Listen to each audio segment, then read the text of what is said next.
ನೋಡಿ, ಕಾಶಪ್ಪನವರಂತೂ ವಿಜಯಾನಂದ ಕಾಶಪ್ಪನವರಂತೂ ಬಹಳ ಖುಷಿಯಲ್ಲಿದ್ದಾರೆ. ವಿಜಯಾನಂದ ಕಾಶಪ್ಪನವರು ಸಿಎಂ ಅವರ ನಿವಾಸದಿಂದ ಬಹಳ ಖುಷಿಯಾಗಿ ಹೊರಟರು ಅನ್ನೋದು ಗೊತ್ತಾಗ್ತಾ ಇದೆ. ಕಾಂಗ್ರೆಸ್ ಶಾಸಕ ವಿಜಯಾನಂದ ಕಾಶಪ್ಪನವರು ಈ ಬಾರಿ ಶತಾಯಗತಾಯ ನನಗೆ ಅವಕಾಶ ಬೇಕೇ ಬೇಕು ಅಂತ ಹೇಳ್ಕೊಂಡು ಅವರು ಪ್ರಯತ್ನ ಪಟ್ಟಂತವ್ರು. ಆಮೇಲೆ ಅವ್ರಿಗೆ ಇನ್ನೊಂದು ವಿಚಾರ ಏನಾಗಿತ್ತು ಅಂತ ಅಂದ್ರೆ, ಅವರ ಈ ಹಿಂದೆ MP ಚುನಾವಣೆ ಬಂದಂತ ಸಂದರ್ಭದಲ್ಲಿ ಅವರ ಪತ್ನಿಗೆ ಅವರು ಟಿಕೆಟ್ ಕೊಡಿಸುವಂತ ನಿಟ್ಟಿನಲ್ಲಿ ಬಹಳ ಪ್ರಯತ್ನವನ್ನ ಪಟ್ಟಿದ್ರು. ಎಲ್ಲಿಂದ? ಹುನಗುಂದ, ಏನು ಬಾಗಲಕೋಟೆಯಿಂದ.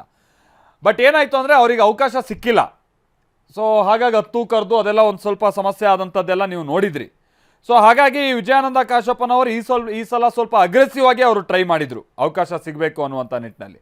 ಅದರಂತೆ ಹುನಗುಂದ ಕ್ಷೇತ್ರದ ಶಾಸಕ ವಿಜಯಾನಂದ ಕಾಶಪ್ಪನವರಿಗೆ ಈ ಬಾರಿ ಅವಕಾಶ ಸಿಕ್ಕಿದೆ ಅನ್ನುವಂಥದ್ದು ಗೊತ್ತಾಗ್ತದೆ. ಆಮೇಲೆ ಕಮ್ಯುನಿಟಿ ವೈಸ್ ಬಂದಂಥ ಸಂದರ್ಭದಲ್ಲೂ ಕೂಡ ಅವರು ಭಾಳ ಪ್ರಬಲವಾಗಿ ತಮ್ಮ ಕಮ್ಯುನಿಟಿಯನ್ನು ಅವರು ಆಗಿಂದಾಗೆ ಅದನ್ನು ಮುಂದೆ ತರ್ತಾ ಇದ್ರು. ಅದನ್ನು ಕೂಡ ನಾವು ನೋಡಿದ್ದೀವಿ. ಹಾಗಾಗಿ ವಿಜಯಾನಂದ ಕಾಶಪ್ಪನವರಿಗೆ ಈ ಬಾರಿ ಅವಕಾಶ ಸಿಗ್ಬೋದು ಅನ್ನುವಂಥದ್ದಿತ್ತು. ಅದರಂತೆ ಅವಕಾಶ ಸಿಕ್ಕಿದೆ. ಈಗ ಭಾಳ ಖುಷಿಯಾಗಿ ಬಂದಿದ್ದಾರೆ. ಆ ಮುಖ್ಯವಾಗಿ ಅವರು ಕೂಡ ಈ ಬಾರಿ ಹೊಸಬ್ರು ಈ ಒಟ್ಟು ಸಂಪುಟದಲ್ಲಿ ಒಂದು ಹೊಸ ಮುಖ ಅಂತೇಳಿ ಇವರನ್ನು ಕೂಡ ಪರಿಗಣಿಸೋದಕ್ಕೆ ಅವಕಾಶ ಆಗಿದೆ.